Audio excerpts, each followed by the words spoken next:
फरोग अदब गिरिडीह के द्वारा आयोजित एक अखिल भारतीय कवि सम्मेलन को नगर भवन में मंगलवार को गर्मजोशी और उत्साह से सफल बनाया गया। ये महत्वपूर्ण कार्यक्रम समाज सेवी इरशाद अहमद वारिस और फरोग अदब के सचिव सरफराज चांद के नेतृत्व में आयोजित किया गया। मुख्य अतिथि के रूप में अमीरुद्दीन अहमद के साथ कई विशिष्ट अतिथियों ने भी इस अद्वितीय कार्यक्रम में भाग लिया, जैसे सतीश केडिया, डॉक्टर समीर राज चौधरी, राजेश सिन्हा और नौशाद अहमद चांद। कार्यक्रम की शुरुआत दीप जलाकर की गई, जिसके बाद मेहमानों को शाल व माला पहनाकर उनका स्वागत किया गया। इसी अवसर पर फरोग अदब के सरपरस्त अलहाज मोइनुद्दीन शमसी साहब की पुस्तक खाली मकां का विमोचन भी किया गया।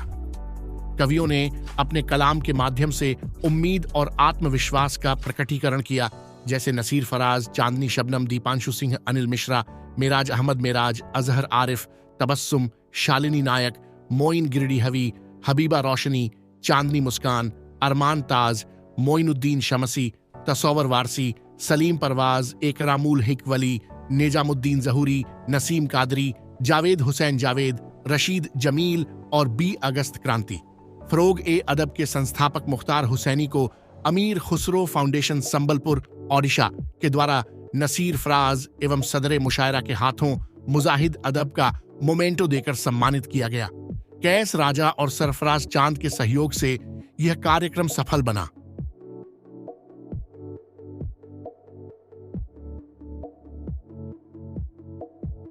वो एक तासुर लेकर जाए।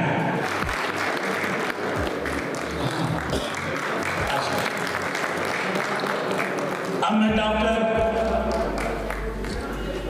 जिनसे जब भी चाहा हमने मुलाकात की,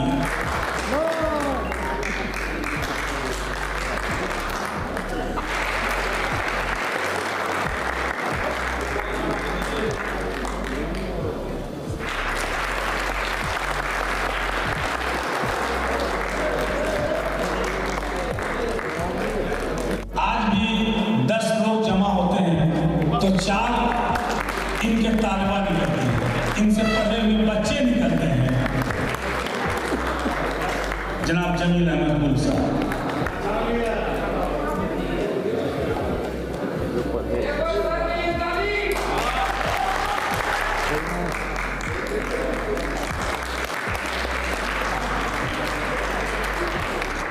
आप आज का जो डेकोरेशन देख रहे हैं, इन्हीं की मेहनत और काविशों का नतीजा है। जोरदार तालियां बजनी चाहिए।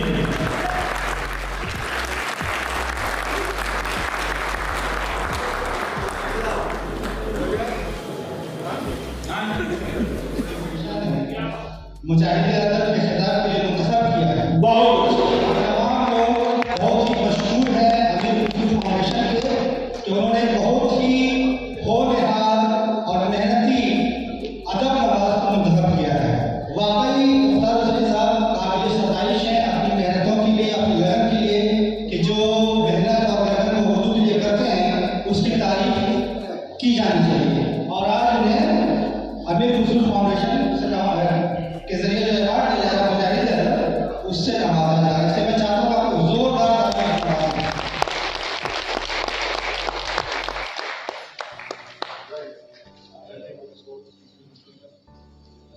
चलिए, बहुत बहुत मुबारक हो। शायरी में रुचि रखने वाले गिरिडीह की जनता, मीडिया और प्रेस के बंधु, आज हम सब यहाँ शेर व शायरी का लुत्फ उठाने के लिए जमा हुए हैं। गिरिडीह और मुशायरा का संबंध बहुत पुराना रहा है और हमारे फैमिली का इससे नाता बहुत पुराना भी रहा है। हमारे मरहूम बड़े भाई साहब डॉक्टर सबा अहमद ने यहाँ 7 बार ऑल इंडिया मुशायरे का एहतमाम किया, जिसमें हिंदुस्तान के नामचीन शोरे कराम ने हिस्सा लिया, जिसमें खासकर जनाब क्या गोपाली साहब, कैफी आदमी साहब, सागर आदमी साहब, वसीम बरेली साहब, नाजिश प्रतापगढ़ी साहब, निदा फाजली साहब, कलीम आजिज साहब, बशीर बदर साहब, राहत इंदौरी साहब, मुनव्वर राना साहब, मीना काजी साहिबा, मुमताज़ जहां साहिबा, सुल्ताना साहिबा वगैरह। गिरिडीह शहर के शायर जिनका देहांत हो गया है, हरी किशोर नदरवी, मरहूम ज़हीर मजहरी साहब, मरहूम कयूम हसरत साहब, मोहम्मद मुर्तज़ा साहब और हमारे उस्ताद जमील गुल साहब जो आपके बीच में बैठे हैं। तो क्योंकि हमारी भी रुचि कुछ शायरी में रही है, अलीगढ़ से मैंने तालीम लिया और गिरिडीह के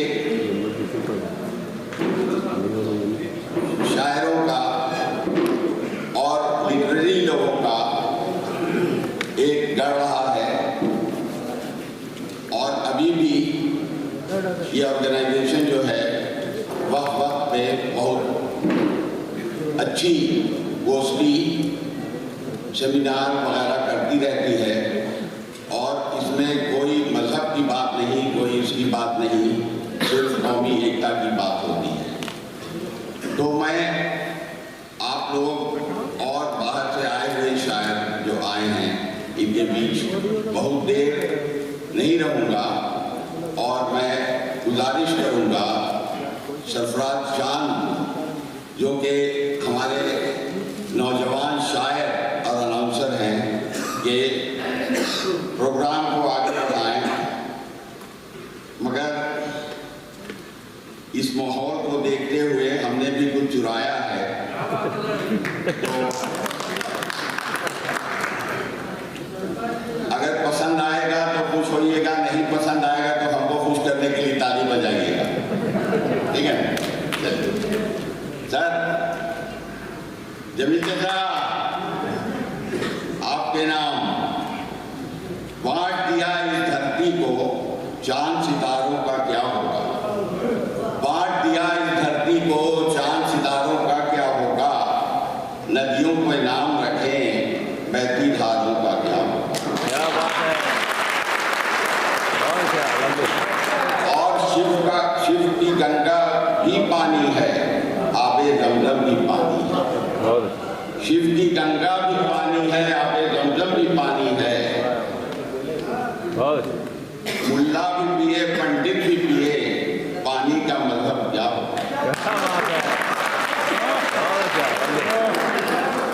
और इन फिरका परस्तों से पूछो, क्या सूरज अलग बनाओगे? एक ही सूरज है ना, तो एक इनका सूरज है, इनका सूरज है, इनका सूरज, हाँ। तो और इन फिरका परस्तों से पूछो, क्या सूरज अलग बनाओगे? एक हवा में सांस है सबकी, क्या हवा भी नहीं चलाओगे? सब लोग उसी हवा की सांस ले रहे हैं, है ना? तो सबके लिए वही हवा है, जीने का वही जो है वो अंदाज है। नस्लों का करे जो बंटवारा, और सुनिएगा, नस्लों का करे जो बंटवारा, रहबर वो कौम का ढूंढी है। नस्लों का करे जो बंटवारा, रहबर वो कौम का ढूंढी है। सर, और क्या खुदा ने मंदिर तोड़ा था या राम ने मस्जिद तोड़ी? करीब 40 साल है, बात आई गई, खत्म हो गई, फिर करीब 10 साल बाद मिले, बातचीत में क्या संसार आपका क्या उम्र होगी? बोले 40 साल है। हमने कहा तो याद आ गया कि 40 साल, 10 साल पहले भी 40, अभी भी 40। बोले क्या है कि हम क्षत्रिय हैं, एक बार जो कह दिए तो कह दिए।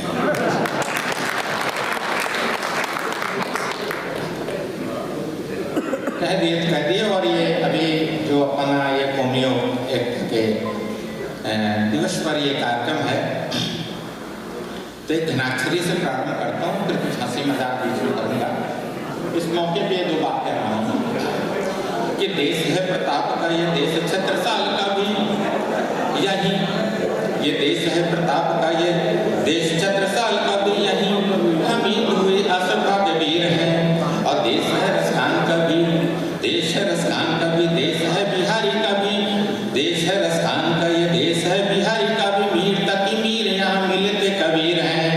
बुद्ध महावीर संग नानक महान हुए, अबुल कलाम नहीं बेचते जमीर हैं। और झूमती बैसाखी दिखे गणपत मराठ का, ईद की सिमैया खा के झूमती अबीर है।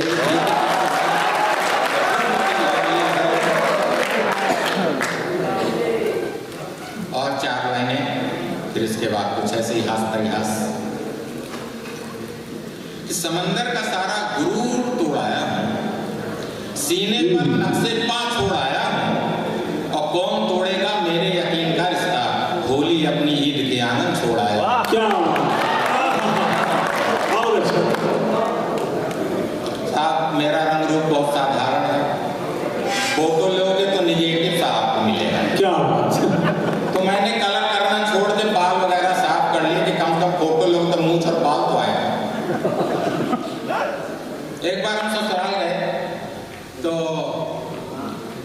जब चलने को हो तो सास जी कहें कि दामाद जी कुछ दिन रुक जाइए।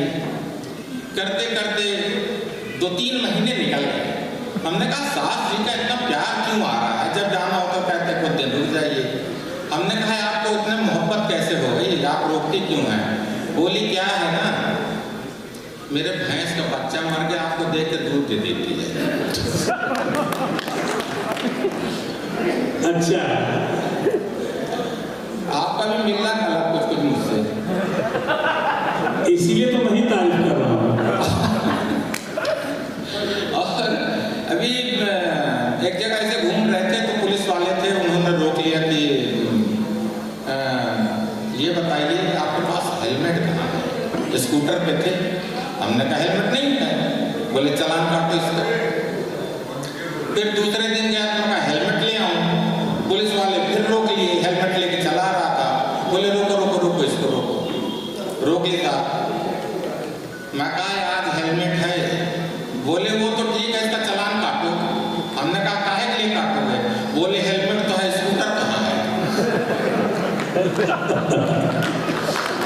अच्छा, तो हम बहुत झंझट में थे।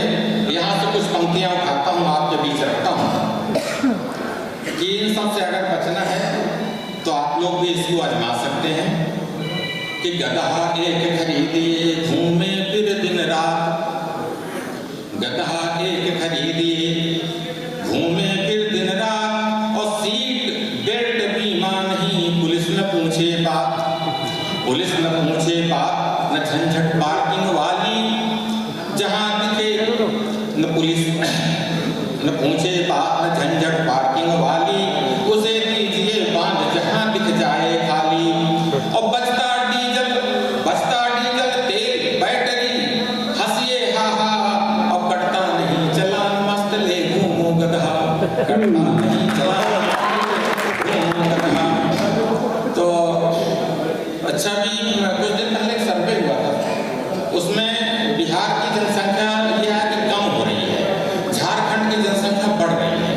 उसमें बहुत रिसर्च हुआ कि ऐसा क्यों हो रहा है कि बिहार की जनसंख्या घटी, झारखंड की जनसंख्या बढ़ी।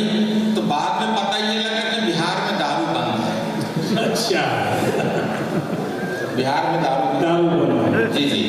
तो इस पर देखिए ऐसी छोटी छोटी बातें हैं जो उठा लेते हैं हम लोग कि वह दारूबंदी पे बहुत अच्छा बोलता है, वह दारूबंदी पर बहुत अच्छा बोलता है।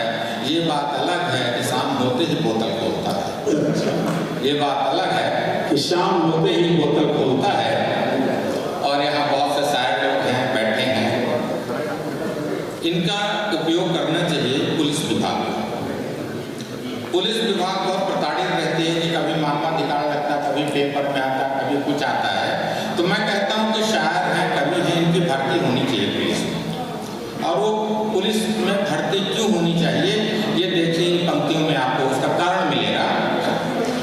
शायर के घर भूल से घुसा चोर एक रोज, शायर के घर भूल से घुसा चोर एक रोज, और पकड़ उसे देने लगे गजलों की फुलडोज, पकड़ उसे देने लगे गजलों की फुलडोज, गजलों की फुलडोज।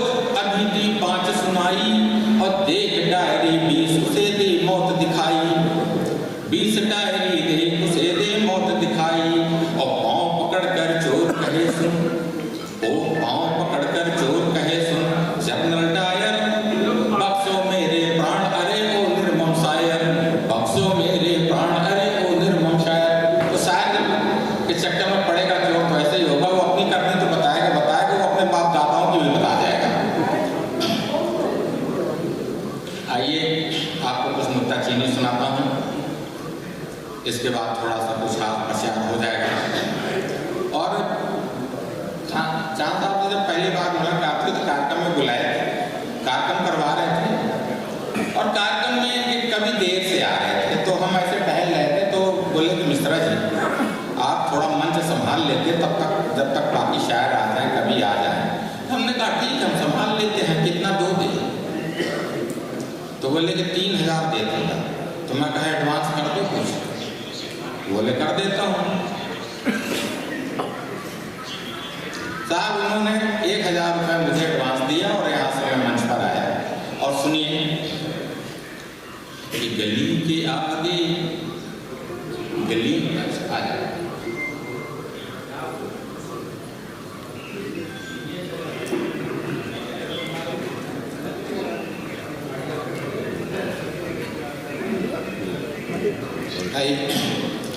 तो 1000 एडवांस और उसके बाद बात होती है। चांदनी मुस्कान मुंबई से तशरीफ लाई मिशायरा, और साथ में रोशन हबीबा रोशनी जो दरभंगा से तशरीफ लाई, इनके लिए जोरदार तालियां हो। चांदनी मुस्कान मुंबई से, रोशन हबीबा रोशनी दरभंगा से। तो 1000 एडवांस और उसके बाद मैंने माइक संभाला कि गली के आगे में एक गली है, गली के आगे फिर एक गली है, गली के आगे फिर एक गली है, गली के आगे फिर एक गली है, छोटी गली है, बड़ी गली है, दाएं गली है, बाएं गली है, गली के आगे फिर एक गली है, चौड़ी गली है, सकरी गली है। उठ के आए, बोले मिश्रा जी गली कब खत्म होगी? हमने कहा 2000 जो बच्चे हैं दे दीजिए।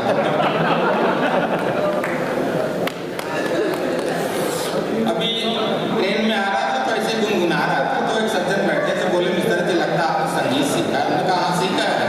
बोले कौन सा घराना है आपका जहाँ संगीत सीखे? बोले लखनऊ वाले गुप्ता जी हैं ना दाल के मिल वाले। बोले संगीत का घराना गुप्ता जी दाल